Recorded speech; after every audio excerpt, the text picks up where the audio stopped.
po ang lahat. Magandang gabi po sa inyong lahat. Gandang gabi po naman. Nagpapasalamat tayo sa Diyos at tinipon tayo sa unang araw ng Mayo sa pamamagitan ng pagdiriwang na kapistahan ni San Jose bilang patron ng mga manggagawa. Kasabay nito, double yung ating happiness sapagkat sa pagdiriwang na kapistahan ni San Jose, binubuksan naman natin literal ang pagdiriwang natin ng kapistahan sa pamamagitan ng ating motorcade kaninang umaga. At ngayon, sa ating pagdiriwang ng misa, muli nating natunghayan ang ating sanktuaryo. Mukha pong tapos na pero hindi pa po yan tapos.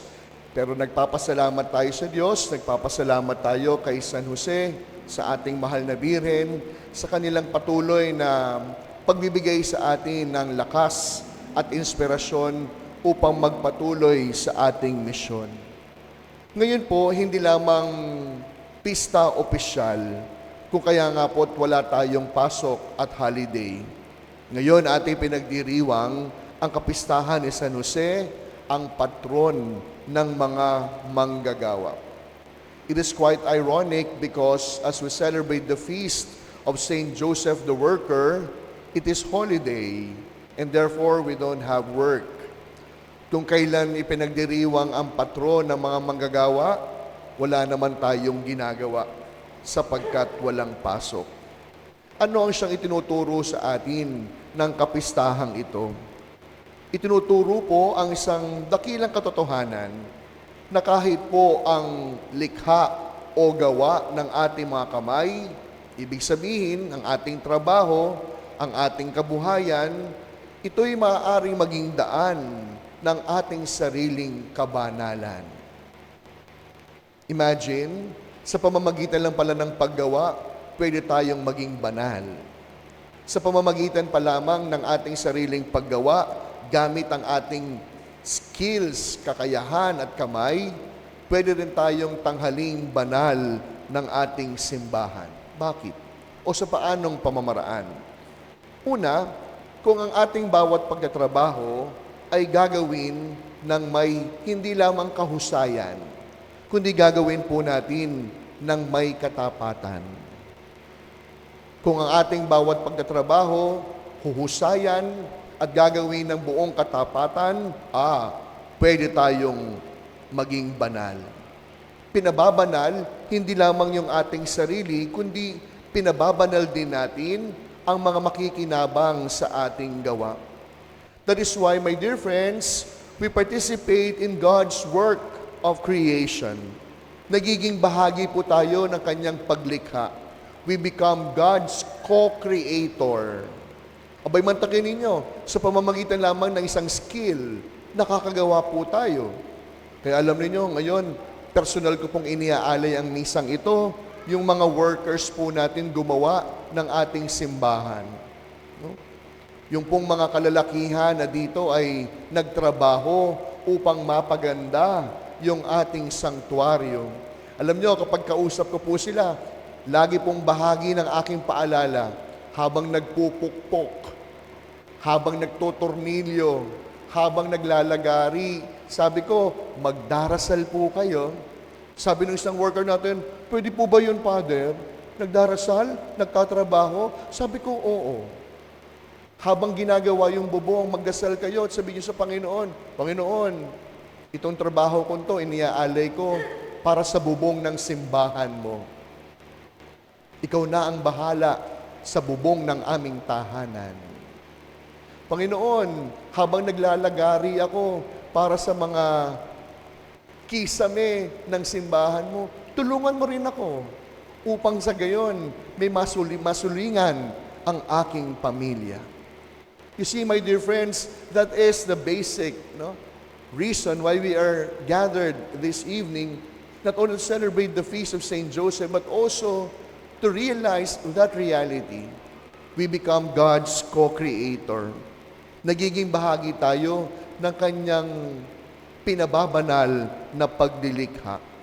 Kaya nga po ngayon, paalala po sa atin, kung ito pala ang siyang dapat natin gawin, kung meron kang pinagtatrabahuhan ngayon, hindi ka lang dapat nagpapasalamat. Dapat ang iyong trabaho, pinababanal ka. Dapat ang iyong trabaho, pinahuhusay ka. Alam nyo, ito po yung nauunawaan, no? Tabi-tabi, no? Ng ating choir, ng ating lektor, no? Ng ating pong sa opisina. Ito po yung lagi ko pong paalala sa kanila. Hindi lang basta makapagbasa. Hindi lang basta makakanta. Hindi lang basta makakuha ng pamisa.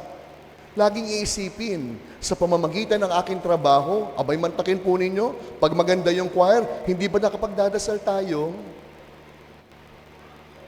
Hindi ba't kapag maayos po, yung maliwanag yung pagbabasa, hindi ba't mas nakapagninilay po tayo, aminin ninyo? Pero aminin din natin, kapag hindi maayos yung pagbabasa, ano po yung nakakalungkot? Hindi na nga nakapagdasal ng mabuti yung tao, naasar pa. Hindi na nga nakapagdasal yung tao dahil yung kumakanta, hindi maayos, nagalit pa. Kaya yun po yung malimit ko pong paalala po sa kanila. Sigurado, malamang, sasabihin nila si Father paulit-ulit. Pero I think that is the grace behind the work that is entrusted to us. Abay, imagine niyo, hindi naman lahat dito sa Peña Francia nakakakanta. Hindi naman lahat sa Peña Francia nakakagawa ng bubong at kisame. Hindi lahat nakapagbabasa, pero nabigyan ng pagkakataon. Hindi lamang upang maging bahagi, kundi magpabanal din sa kapwa. Kaya tatandaan po yan ng mga lektor natin, ng ating mga choir, by your singing, by your proclaiming, by your mere working, you become God's co-creator. And by doing that, you yourselves become holy, and also allowing the others to become holy as well. Kaya ito po yung binibigay sa atin na katotohanan. We are not only created in the image and likeness of God, but part of that fact, we are given our human dignity. Aba, tao lang po ang nakakakanta. Hindi pwedeng kumanta yung aso. Tao lang po ang pwedeng maglagari at magkisame. Tao lang po ang pwedeng magpahayag. And because of that, we have our own innate dignity. And that is a human fact. Hindi lamang tayo may buhay na humihinga. Tayo rin nabibigyan ng dignidad. Sapagkat matakin ninyo, hindi natin pinapalitan ng Diyos. Pero sa pamamagitan ng kakayahang ibinigay sa atin, nakakasama tayo ng Diyos upang lumalang at lumikha. And that is part of our human dignity. Kaya nga po, mga minamahal kong mga kapatid, tatandaan natin, sa pagtatrabaho, hindi lamang dapat huhusayan. Sa pagtatrabaho, tatandaan, this is my dignity. Kaya kapag kakanta, hindi naman kumanta ng maganda. Kumanta ng may kabanalan. Kaya kung magpapahayag, ito hindi lamang performance. Magpahayag. Imagine, even the words itself is different. Ang mga lektor, hindi lang po basta nagbabasa. Ang mga lektor, nagpapahayag. You see the difference? It is not just mere reading. It is proclaiming. At yun po yung binibigay sa ating katotohanan ngayong hapon. Part of our work, we are being sanctified. And by doing our work, we also sanctify other people. Kaya isang malungkot na katotohanan, hindi po lahat na nagtatrabaho may husay. Hindi lahat ng nagtatrabaho may integridad. Yung iba kaya gumagawa ng trabaho, may kapalit. Yung iba kaya gumagawa ng katrabaho, wala namang choice. But now that we are given that part to be God's co-creator, that is our very dignity. And we should be thankful for that. Kaya kapag may trabaho, hindi dapat nagrereklamo. Alam niyo po, i-share ko lamang sa inyo, kami pong tatlong pari, ang aming pong time together, yung pong morning. No? Sa umaga, lahat po pinag-uusapan po namin. I always lay down everything that would happen during the day, even my own schedule. Alam nila kung saan ako pupunta ng araw na yon. And there's also same way with Father Knox and Father Giovanni. At alam niyo, aaminin ko po sa inyo, no? These two guys, they are not only a companion priest, they are indeed a brother. Bakit po? Malimit pong paalala sa akin po ni Father Knox, Brad, kapag wala na tayong trabaho, wala na tayong aayusin, wala na tayong gagawin. Kaya kapag meron tayong trabaho, huwag tayo magrereklamo. Pag may trabaho, ibig sabihin, nabigyan ka ng pagkakataon, hindi lamang pabanalin ang sarili, kundi pabanalin ang kapwa. Imagine that, trabaho pa lang yan. Hindi pa natin pinag-uusapan ng mga spiritual na katotohanan, trabaho pa lang.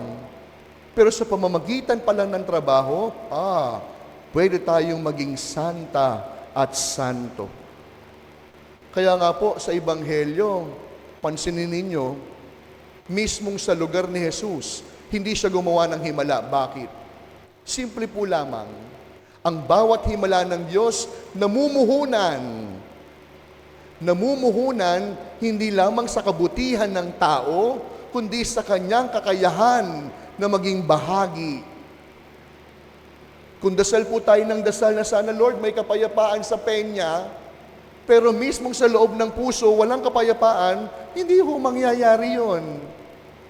Kung dasal po tayo ng dasal, Panginoon, pag-isahin niyo po kami sa penya, pero kahit tayo, ang dami nating kaaway, hindi ho mangyayari yon. Sapagkat kung gusto natin ng milagro, si Jesus mamumuhunan, hindi lamang sa ating sariling kabutihan, kundi ang Diyos mamumuhunan sa ating sariling pakikibahagi. Kaya kung gusto natin ng kapayapaan, we take the path of peace. Kung gusto natin ng kapayapaan, we extend our hands to forgive. Kung gusto po natin ng masayang pamayanan, hindi tayo dapat maging clown. Kung gusto natin ng maging masayang pamayanan, sikapin ng mapangunawa. Sikapin ng magtumanggap. Sikapin na mas maging mapagmahal. Kaya sa pagpapatuloy po ng ating pagdiriwang, alam niyo, mixed emotions po ako simula po kaninang umaga. Tinitingnan ko po yung kaganapan sa paligid natin. Tinitingnan ko po ang maraming mga tao. Tinitingnan ko po ang ating simbahan. This is not only the work of our hands. This is the work of God. This is the product not only of our skills, but the product of our commitment. Kaya sa pagpapatuloy po ng ating pagdiriwang sa ating pamimintakasi kay San Jose, ipagdasal po natin, huwag lamang tayo basta gumawa. Huwag lamang tayo basta magtrabaho. Hingin natin ang kanyang biyaya. Tularan ang kanyang halimbawa. Nang sa gayon, kagaya ni San Jose, we work silently. We work not for fame. We work not for money, but we work for our own dignity. We thank the Lord in the same way that by allowing us to become His co-creator, we also become saints in the process. Kaya sa pagpapatuloy po ng ating misa, ano po bang trabaho mayroon tayo ngayon? Ano po bang trabaho ang siyang inaasahan sa atin? Ang unang dapat gawin, salamat sa Diyos, may trabaho po ako. Gaano man yan kahirap. Pangalawa, magtrabaho hindi lamang ng may husay, magtrabaho ng may katapatan.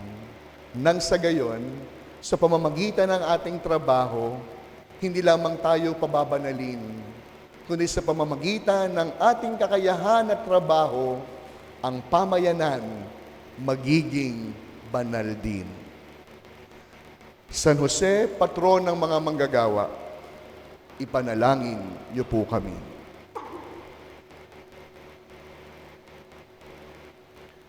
Amen.